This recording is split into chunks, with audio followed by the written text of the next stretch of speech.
Good afternoon, everybody, and welcome back to Whilton Mill. It's perhaps the most important part of the whole weekend that we're about to get going. It's the finals of the first round of the Kart Championship Winter Series. My name is still Joe Bradley, and sat next to me is still David Sullivan. He just won't go away. Hello, David. They didn't sack us for breaking the news of the 2025 calendar. That might happen yet, mate. That might happen yet. Touchy subject. Yes. But some cracking tracks to go to. Yes, we're probably going to have a chat about that. Well, as I'd say, one of which is Whilton Mill, which is where we are now. Yes, we are. We're going to be back to Whilton Mill to finish off 2025. However, we're just getting going with the Winter Series, and it's the first podium that we're going to fight over here. And the drivers, all 17 of them, have now been released from the dummy grid. Oliver Woodall, no surprise there. He's had a 100% record through the heats and the super heats, and he will start on the pole position. Heath Smith alongside. Second row of the grid, Jack Swong and Junior Wright. Third row, Arthur Bowers and Jensen James Williams, with on the fourth row, Arthur Rhodes and Jack Harper. We've got Freddie Purnell and Freddie Dye on the fifth row of the grid. And on the sixth row, Felix Tandy carrying the E-plate with Alfie Hennell alongside. Kai Ergensoy and Arthur Thompson share row 7. Row 8 is Elias Holt and Etienne Gardner. And it's Noah Brad who rounds off this 17-kart field. Now, MightE's, the electric-powered karts, go out on track and nothing happens because there's no sound from them, is there? Which is a bit disconcerting, sitting there, because we always wait for the first engines to kick off before we sit down and take our place. Yeah, we can hear the normally aspirated karts starting just behind us. And we had to be very mindful that we didn't stray too far away for the commencement of this MightE Bambino final. The first of 8 finals. You'll notice the time in the top right corner of the screen has increased to 12 minutes. It's 12 minutes plus 1 lap. We've got a green flag in the hand of the marshal at the back. He's going to confirm that he's happy to go. He is, isn't he? He was. Come on, Andy. He is. There he is. Green flag. So the lights will go on. And when the lights go out, we will be racing. And it's all about 12 minutes of drama and intensity for our first Winter Series podium. That's what it's all about. And the pack head off towards Oblivion, where they will turn left across the curb. And it looks like Oliver Woodall, the number 5, is going to round the outside of Crook and will lead on the way to Christmas. Run up towards Christmas. And it looks like we've had a move by someone for, is that a good start from second place, although then we're 3 and 4 wide up in the run to Christmas corner, and Heath Smith has got second place back from, I think it's Jack's Wong. We're missing someone on time, and I'm sure it's Wong now in third place in the 76 car. Yeah, it is. Jack Swong it is indeed. The bright orange helmet, though, of Oliver Woodall is very much ensconced into that lead. And behind him, his old nemesis, Heath Smith, taking chase and taking up the cudgels of that chase with the 4-kart train, about to become 5 karts for that second place. The bright orange kind of flames. It looks like flames, that livery, doesn't it, on the front of that number 3 Heath Smith kart. And then the blue and black kart of Jack Swong in third place to complete 1 lap. Looks like JJ Williams has fallen away.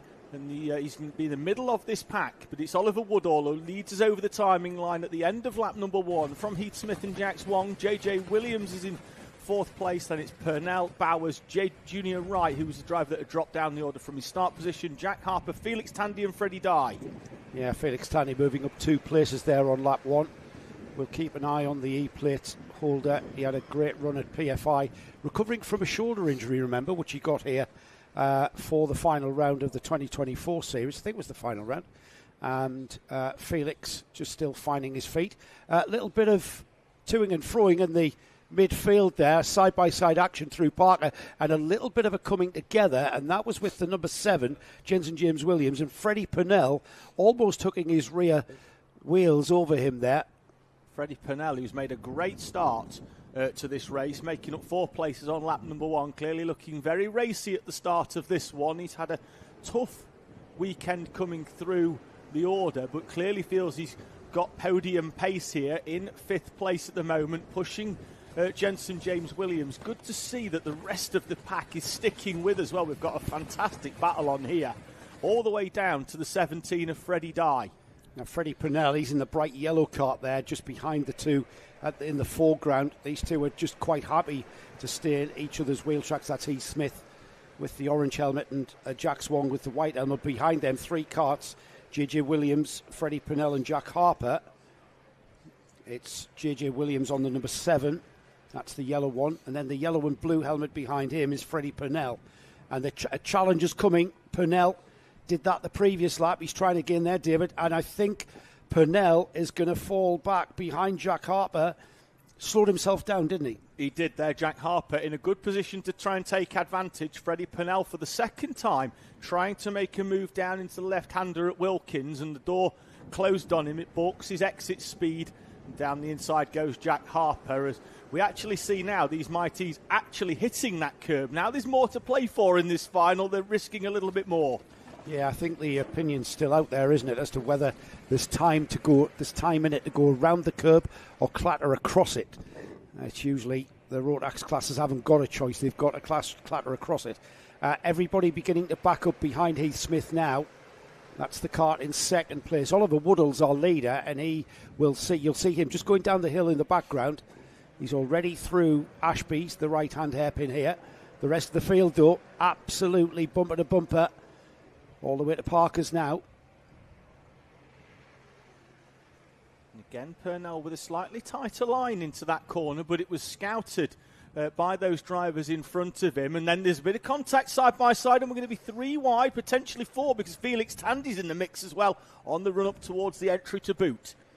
Tandy coming into the 4. He hasn't really been prominent at all during this weekend, and he's kept it all in the toolkit for the final, it seems. Here he comes with the rest of the pack. Let's just have a check. Woodall leads, Heath Smith, Jack Swan, JJ Williams, Arthur Bowers and Felix Tandy up ahead of Freddie Purnell, and Jack Harper dropping down 3 places to 8th there as they completed 4 laps. Heath Smith still being pushed along, very mindful that Jack Swan's right behind him. Plenty of looks over the shoulder, but at the moment Wong looks comfortable in just pushing him along, because Wong is mindful, obviously, that the 7 now of JJ Williams is in a bit of clear air because of that Bowers, Tandy, Purnell, Harper and Rhodes battle that has broke them away ever so slightly. The 4 of Junior Wright just falling off the back as well. Him and Arthur Rhodes just got to work together to close back in on this. You can see them there just in the background of this shot as they run up towards the boot one more time. Still just under a minute away from half distance, would you believe, and this race beginning to develop. There's challenges certainly down the order just to get themselves kind of into contention for a podium position. These are the final 2 steps of the podium that we see here, the orange kart of Heath Smith and the blue kart of Jack Swan. However, you can't discount that number 7, different lines into oblivion, and then sort themselves out for that run down. This is a massive train of Bambino electrics coming down. The MightEs forming a line astern, bumper-to-bumper action towards Christmas Corner, and then just slotting in behind each other for the turn right. Yeah, it was Arthur Bowers who considered moving out to try and find a way past. I think he's fallen down. He's in fifth place at the moment. I think he was trying to pull out past Jensen James Williams, but wasn't quite close enough. But this train is. They're not doing a lot of position changes in the last couple of laps, but there's a lot of different lines into different corners, which is making it look like drivers are trying to make overtakes, but then when they get to the corner, they're not alongside. And here Arthur Bowers again is trying to draw alongside Jensen James Williams. Williams should have enough to hold on, and indeed does. So they head round the boot. Wasn't sure whether that was going to end quite as well as it did for all of our drivers, hence why there was a little bit of a pause in the words. Further behind, that's Tandy and Purnell, is it? Yeah. No, Tandy and Harper, coming together slightly. Bit of wheel banging going on there. As they come out of pit bend, they were kind of tripping over one another, needed to sort themselves out. They have on the run down to Christmas. The second and third place karts turn into Christmas. Jensen James Williams, a little bit of a gap before that he's got to make up, because behind him, Arthur Bowers, Freddie Purnell and Felix Tandy are still coming. They're still, you kind of think that's still a train of karts though, isn't it? Yes, there might be ebbing and flowing, but they're still fundamentally together as one. And all it takes is a mistake by one of the drivers in the train, and they are going to change places quite dramatically. Absolutely, less than 2 seconds, split second. Heath Smith down to 10th place, Junior Wright up towards the boot, differing lines again, giving that illusion that there's an overtaking opportunity, but they all slot back into the order they were. In the background, someone there taking a huge chunk of curb as they get squeezed to the inside. I think that could have been Arthur Rhodes in the 82. Just having to take evasive action and lives to fight another corner. Still 4 minutes to go in this first MightE final of the day. First of 8 here at Whilton Mill. Now that left and right section of Oblivion and Crook is absolutely flat out for these MightEs, as we've got a change for, what is that, 4th place? Arthur Bowers going ahead of Jensen James Williams. The bright yellow cart of JJ Williams having to succumb to the black and yellow cart of Arthur Bowers. And now Bowers sets off and chases down Jack Swong there. The Jack Swong in the white helmet. He's got Bowers right on his bumper there, and he likewise is on the bumper of Heath Smith. So Bowers has come through the field, hasn't he? He's just took his time, 3.5 minutes on the clock, and he's now in a position where he's going to challenge for potentially a podium.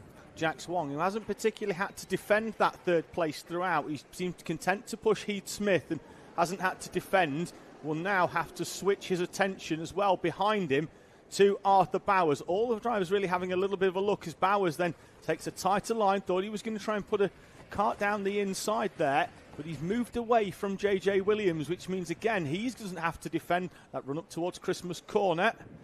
Bowers looks good, doesn't he? He looks like he's having a little look down the inside of that blue cart of Jack Swong.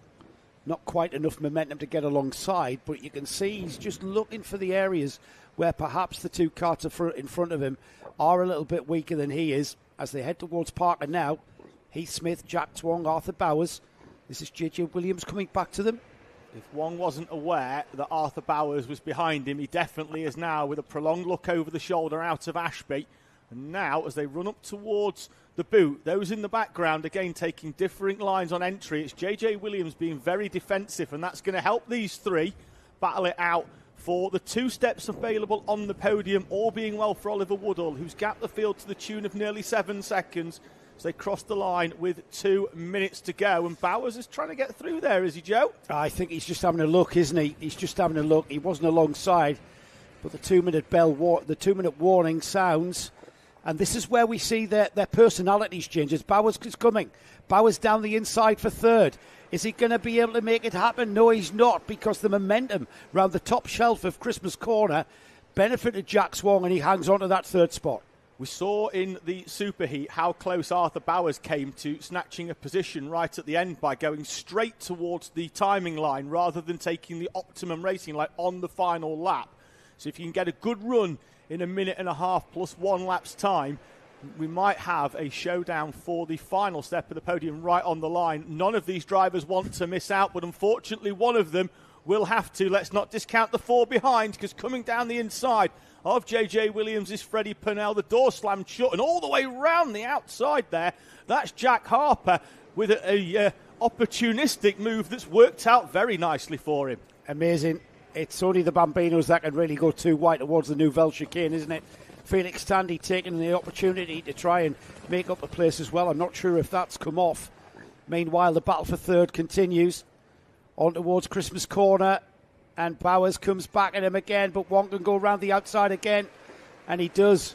That's copybook, exactly what we saw the previous lap, and that's going to be the next lap and the lap after that, because I think, actually, you know what, David, I think we might have the 1 lap to go board. They've still got a lot of track to cover in 30 seconds.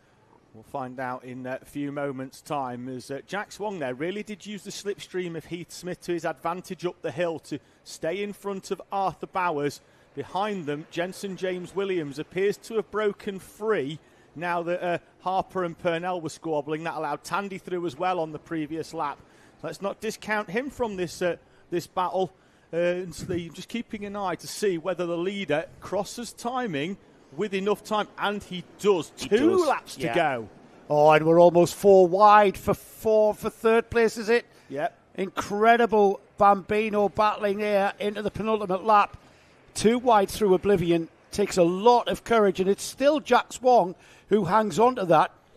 Off now, off and after Heath Smith, who's broken free slightly, but it's Arthur Bowers that has gone through and into that third place. Jack Swong, side by side. Who was that with? That was JJ. That was JJ, wasn't it? JJ Williams. It was. And got a little bit hung out to dry, didn't he? I think it's allowed the 6 of Jack Harper to come through as well. He's made a slow ascension towards the front to give himself an outside shot of the podium. But Arthur Bowers got down the inside of Jack Swong on the exit of the final corner. They went 4 wide, round the first complex of corners, down the start-finish straight over the timing line.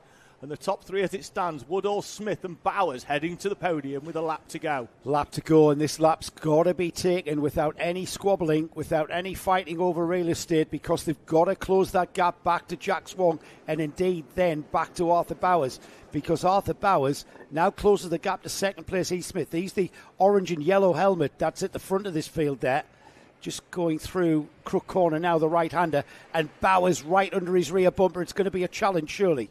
Run up towards Christmas. Bowers has reeled in Heath Smith superbly in the final phase of the penultimate lap to be right on the bumper. Jack Swong is closing back in as well, as now Heath Smith puts everything into defending that second place at the moment. Run down to Ashby, half a lap to go for this battle for the final 2 steps on the podium. Woodall looks to have it comfortable at the front. I know we can't really break away from this podium battle, but we really do need to have a look at Oliver Woodall as the leader, who has absolutely dominated this MightE Bambino final here at the first round of the Kart Championship Winter Series. Across the Nouvelle chicane curbing, clatters across that, will acknowledge the checkered flag with both hands on the wheel. The checkered flag flies, Oliver Woodall takes the win. And let's see who it is for second then. It's Heath Smith out of the final corner, but Jack Swong has got past Arthur Bowers. There's a drag race to the line by 1/10 of a second. Jack Swong takes the final step on the podium, off camera towards the end, as we focused on Oliver Woodall taking the victory by almost 10 seconds. Jack Swong gets past Arthur Bowers to join Heath Smith as the trio on the podium.